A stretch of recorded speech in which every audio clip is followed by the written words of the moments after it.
Generally ఒక సినిమాకి హీరోకి మాత్రం ఫ్యాన్స్ ఉండడం మనం చూస్తూ ఉంటాం. కానీ ఈ సినిమాలో ప్రత్యేకత ఏంటంటే మన ప్రొడ్యూసర్ నాగవంశి గారికి ఫ్యాన్స్ ఉన్నారు. Amazing fans. అండ్ అలాగే మన డైరెక్టర్ అనుదీప్ కేవి గారికి ఫ్యాన్స్ ఉన్నారు. అమేజింగ్‌గా ఆఫ్‌కోర్స్ కయాదుకి. విశ్వక్సేన్ గారి ఫ్యాన్స్ గురించి మనం చెప్పాలా చెప్పండి. అమేజింగ్‌గా ఆయన ఫ్యాన్స్ వల్లే ఇవాళ ఇక్కడి వరకు ఆయన రీచ్ అవ్వడం జరిగింది. ఇప్పుడు మీరు చెప్తారు కదా! నేను చెప్పాల్సింది అయిపోయింది. హాయ్ హాయ్ అంద అందరికీ నమస్కారం అండి.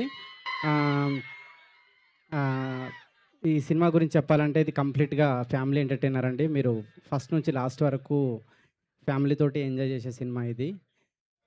నేను వర్క్ చేసిన విశ్వక్, కాయడుకి థ్యాంక్స్. ఇంకా థ్యాంక్స్ మీట్‌లో అందరి గురించి చాలా డీటెయిల్‌గా చెప్తాను. చాలామందికి థ్యాంక్స్ చెప్పేది ఉంది. నాతోని కలిసిన స్క్రిప్ట్ రాసిన జగన్‌కి థ్యాంక్స్. మాకు కెమెరామెన్ సురేష్, నేను తర్వాత భీమ్స్ గారు ఎన్ని ట్యూన్లు అడిగినా ఇచ్చినందుకు, తర్వాత మా ప్రొడ్యూసర్ నాగవంశి గారికి థ్యాంక్స్ చెప్తూ February 13 సినిమా రిలీజ్ అండి. మీరు అందరూ డెఫినెట్గా చూసి ఎంజాయ్ చేస్తారని కోరుకుంటున్నా. Thank you. అయిపోయిందా అండి? ఓకే. ఒక్క నిమిషం. ఒక్క నిమిషం. సో, ఇప్పుడు మీరు చెప్పాలి. ఇందాక మిమ్మల్ని అడగలేదు ఆ క్వెషన్. సో, ప్రామిస్ డే రోజు మీరు నిజం చెప్పాలి. అదేంటంటే మీరు ఇప్పటికిప్పుడు మనసులో నేను నాగవంశి గారు అనగానే మీరేమనుకుంటున్నారు? జై ఎన్టీఆర్. కాపీ కొట్టారు అక్కడి నుంచి మీరు కళ్ళ ముందే. యెస్. ఇప్పటికిప్పుడు ప్రామిస్ డే కాబట్టి ఇప్పటికిప్పుడు నేను విశ్వక్సేన్ గారు అంటే మీరేమనుకుంటున్నారు? జై ఎన్టీఆర్. సరే. ఇప్పటికిప్పుడు కయాదు గురించి మీరేమనుకుంటున్నారు అని అడిగితే ఏం చెప్తారు?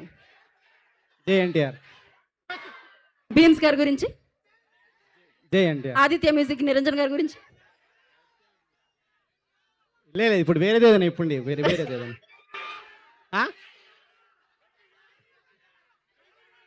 జై పవన్ కళ్యాణ్. ఓకే. ఇప్పటికిప్పుడు గీత గురించి? జై బాలయ్య. ఓకే. ఓకే అండి. ఇప్పుడు మీ చేతుల మీదుగా మా శ్రేయాస్ శ్రీనివాస్ గారు ఒక లాంచ్ చేయించమని చెప్పారనమాట. అదేంటంటే Shreyas media proudly presents this summer blockbuster events along with line up activities అంట. So Khammam got talent, crown of Khammam, Khammam kids olympic ఇన్నున్నాయి. సో మీరు జస్ట్ లాంచ్